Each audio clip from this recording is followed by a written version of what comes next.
Datang ke Sumatera Barat kala musim panen telah usai adalah waktu yang tepat untuk membaur bersama warga di pacuan Jawi atau sapi. Sekilas pemandangan ini mirip seperti karapan sapi di Madura. Namun pacu Jawi atau memacu sapi di sini hanya dilakukan di area sawah pasca panen.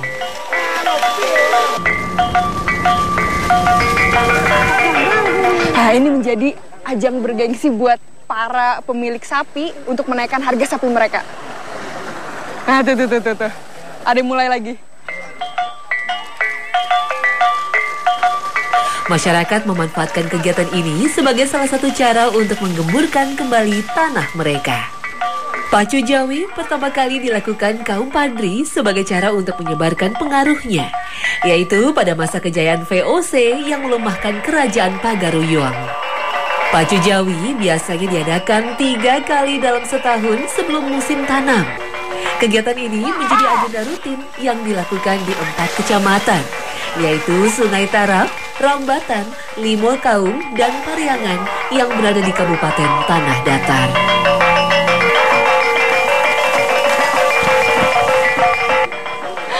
Jadi sebenarnya nggak semua orang bisa jadi joki pacu Jawi. Salah-salah bisa cedera.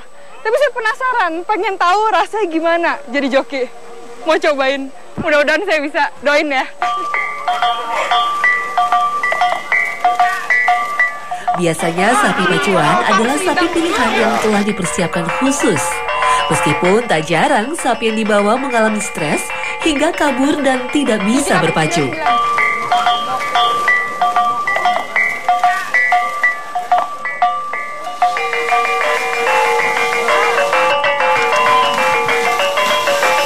Bajak digunakan sebagai tumpuan kaki dan bukan perkara mudah untuk bisa mengendarai sapi-sapi ini.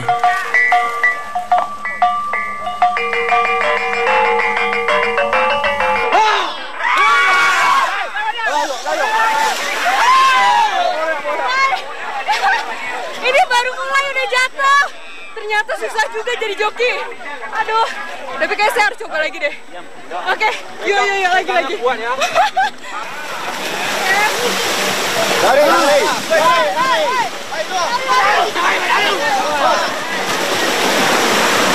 Ini rusuh banget. Indikator sapi yang bagus itu gak ada juara 1, 2, ataupun 3. Tapi yang larinya lurus dan kencang. Gimana lari lurus? Megangnya susah. Oke.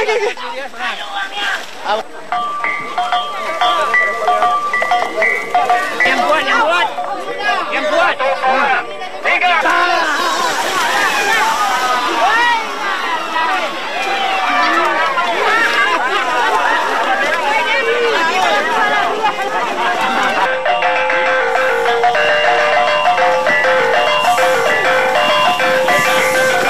Gigia ikua sapi atau menggigit ekor sapi menjadi cara tambahan yang dilakukan untuk meningkatkan kecepatan lari sapi.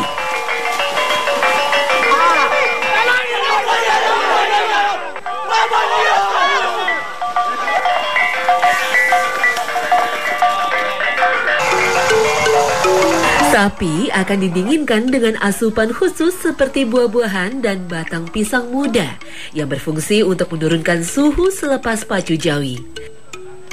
Sapi yang berhasil di arena pacu Jawi akan menjadi incaran para pembeli.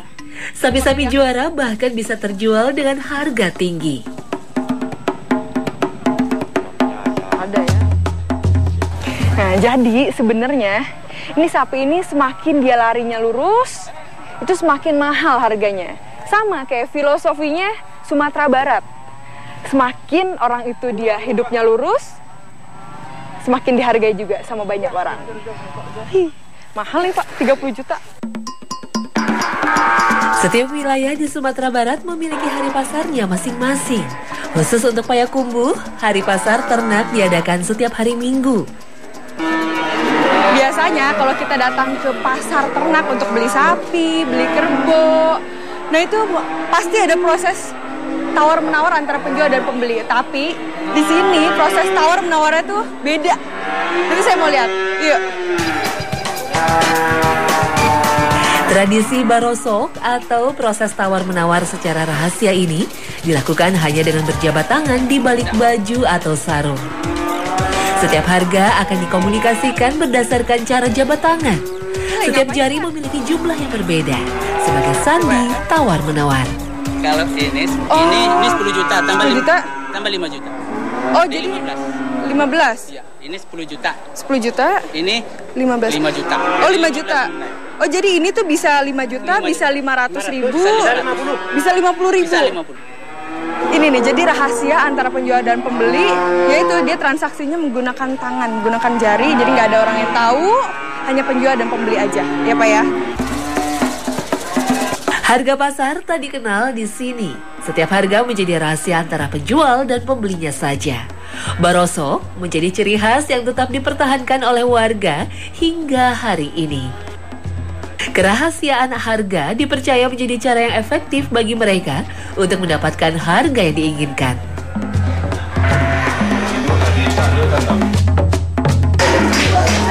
Banyak cara yang dilakukan oleh penjual untuk mempertahankan harga sapi mereka. Nah, dengan barosok, mereka dapat mempertahankan harga sapi tanpa harus terpengaruh oleh para penjual-penjual yang lain. Jadi, sifatnya rahasia, nggak ada orang yang tahu. Kalau rezeki sih, masing-masing. Jangan pada sirik ya. Ya, oke, sip.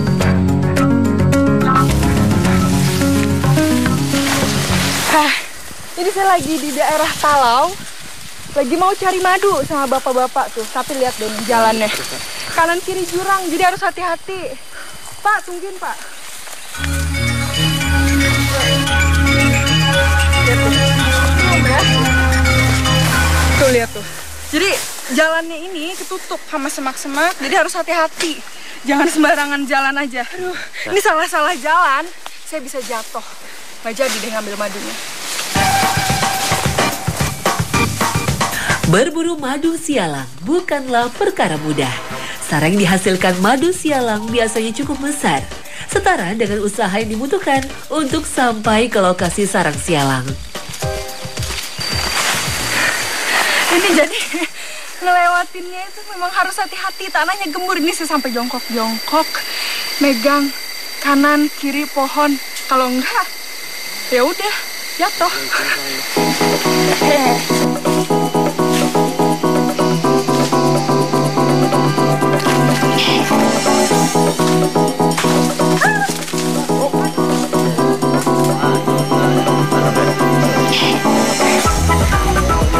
Mana? Ah, itu dia tuh sarangnya. Besar banget. Itu, Bapak. Jadi sebenarnya lebah yang mau kita ambil itu jenisnya Apis dorsata.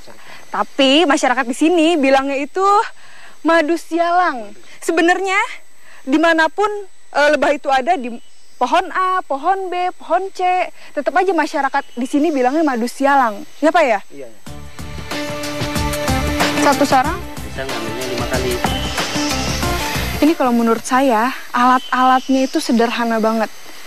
Nah, ini ada serabut kelapa, fungsinya sih biar dibakar nanti terus menimbulkan asap. Jadi si lebah-lebahnya itu pada kabur.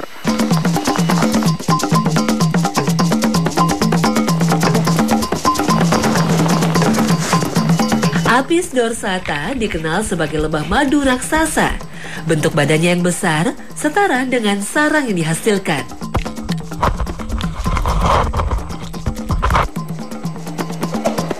Padahal lebih nyaring.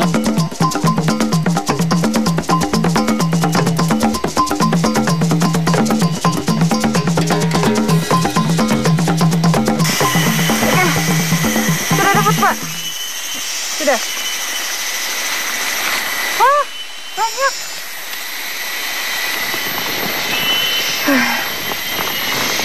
Beres. Pak, itu madunya ya Pak ya? Iya. Besar-besar, banyak. Bisa dicobain langsung? Bisa? Bisa ya? Coba Pak. Ayo kita makan bareng-bareng Pak. Lebahnya nggak bakal nyerang saya kan Pak? Nggak kan? Nggak kan? Gimana? Nih. Oke. Nih ya. Ini dia. madu dari lebah Apis dorsata. Cobain ya. Memang kalau madu asli itu dia ada rasa-rasa asemnya. Manis sudah pasti, tapi ini ditambah sama asem. Enak, nikmat. Coba lagi.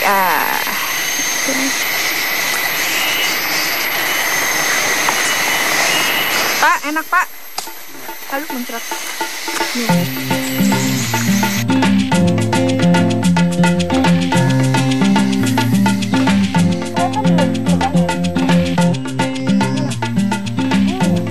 Jadi lokasi yang kedua itu lebahnya itu bersarang di pohon sengon. Kalau misalnya yang tadi kan yang pertama itu di pohon durian ya. Lebah hidup berkoloni dengan seorang ratu, lebah betina pekerja, dan lebah pejantan. Semua memiliki peran di dalam kelompok. Tak heran jika pertumbuhan sarangnya pun cukup cepat. Umur sarang yang pas untuk diambil adalah antara 25 hingga 30 hari sejak awal kemunculan. Karena selain sebagai cadangan makanan, madu juga digunakan sebagai makanan para calon lebah sejati. Sebenarnya biar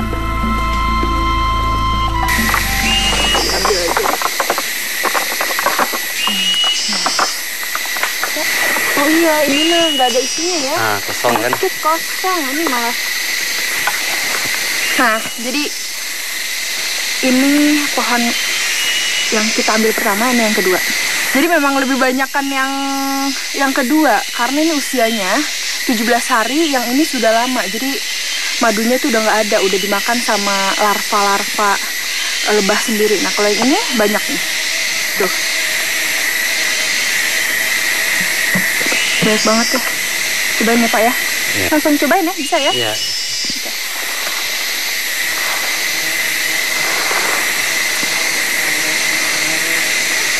Enak.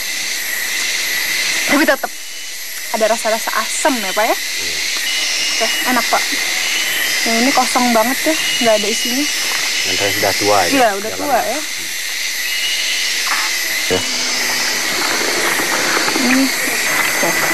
Jadi memang sebenarnya si sarangnya ini, madunya itu diambil cuma setengahnya aja. Jadi sarangnya disisain setengahnya lagi, biar nanti 25 hari kemudian bapak-bapak ini bisa manen madu terus-terusan ya Pak ya. Jadi tidak habis-habis ya. Nggak ada habis. Karena dia terus berkembang biak ya, terus berkembang biak. Ini satu botol sirup aja bisa 400.000. Ini cukup menjanjikan sih kalau menurut saya.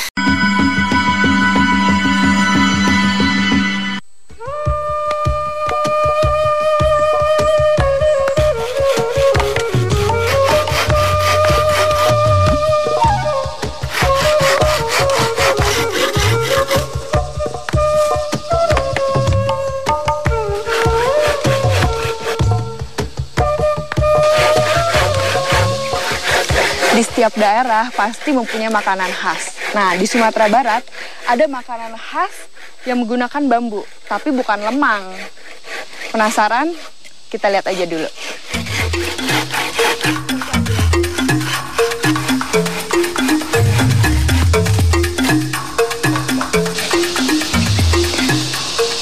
Ini kalau dilihat-lihat sih kayak gelas ya. Jadi sebenarnya memang bambu ini dibuat menyerupai gelas. Fungsinya sih ini sebagai wadah untuk menyimpan susu kerbau. Unik ya? Masih ada lagi Pak? Yaudah kalau gitu saya ambil susu kerbaunya dulu ya. Nanti Bapak Bantuin bawain. bantu gue ini. Oke, sip.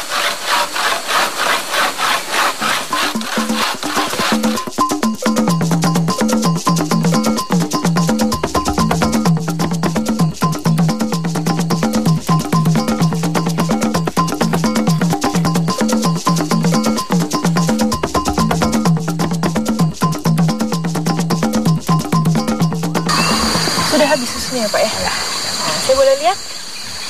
Ih, dapat banyak. Hasilnya banyak banget. Jadi sebenarnya emang harus diambil pagi-pagi. Jadi susunya tuh masih seger. Dan ini kita dapat banyak ya Pak ya? Nah ini nih, susu kerbau, salah satu bahan utama untuk membuat dadih atau dadiah. Tapi kita harus melalui proses selanjutnya. Yuk.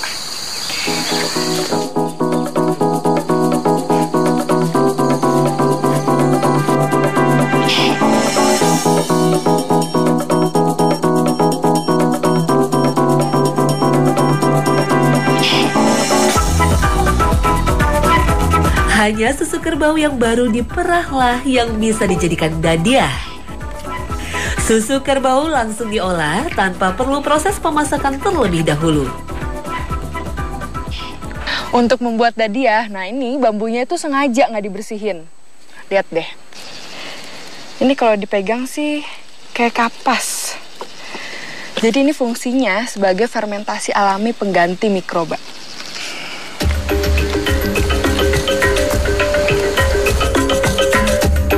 Bambu yang telah berisi susu kerbau lalu ditutup dengan daun pisang. Bambu dan daun pisang dipercaya dapat menambah cita rasa pada saat fermentasi berlangsung. Susu kerbau menjadi satu-satunya jenis susu yang paling memungkinkan untuk dijadikan dadiah. Menurut penelitian, tingginya kadar lemak membuat susu kerbau mudah untuk difermentasikan secara padat. Berbeda dengan susu sapi yang membutuhkan proses lebih panjang. Sebenarnya proses fermentasinya itu 2 hari. Tapi ini udah ada nih yang udah jadi. Bu, bisa dicobain langsung, Bu? Bisa ya? Saya buka ya, Bu ya.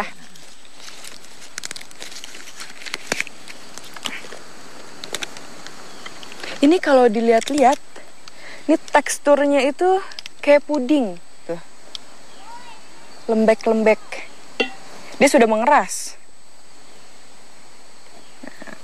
Rasanya, cobain dulu ya.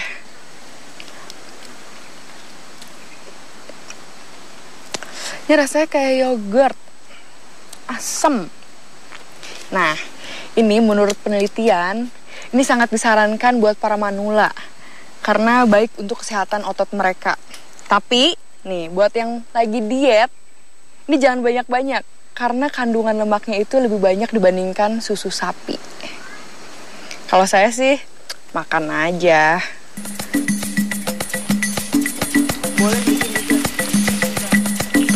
Luha Nantigo dikenal sebagai kawasan yang memiliki pembendaharaan racikan rempah dan teknik pengolahan bahan makanan di Tanah Minang yang paling beragam.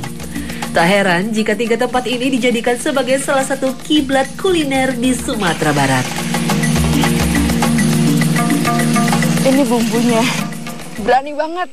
Ajib. Ini belum matang perut saya. Udah lapar. Ibu masih lama, Bu? Masih lama. Masih lama. Nah, setengah jam lagi paling kurang. Aduh, ini perut saya udah keroncongan. Nah, ini nih. Dadiah. Udah waktu jadi masukin ya, Bu ya? Boleh. Oke, kita masukin. Biar rasanya lebih mantap ya, Bu ya.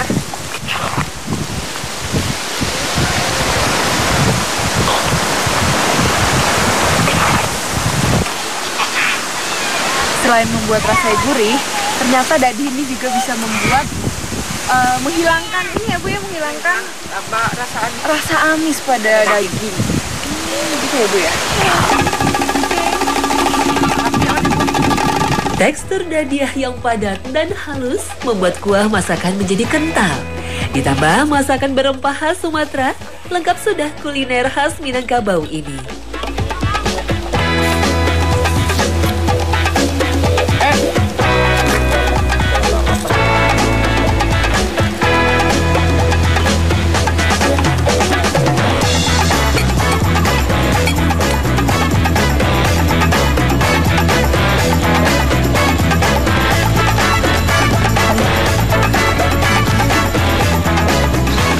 Rasanya itu tetap asem.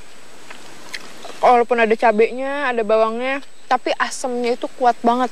Kalau cincangnya, tadi kan dimasukin dadiahnya. Nah itu bikin rasa manis. Ada rasa manis di cincangnya sendiri. Enak.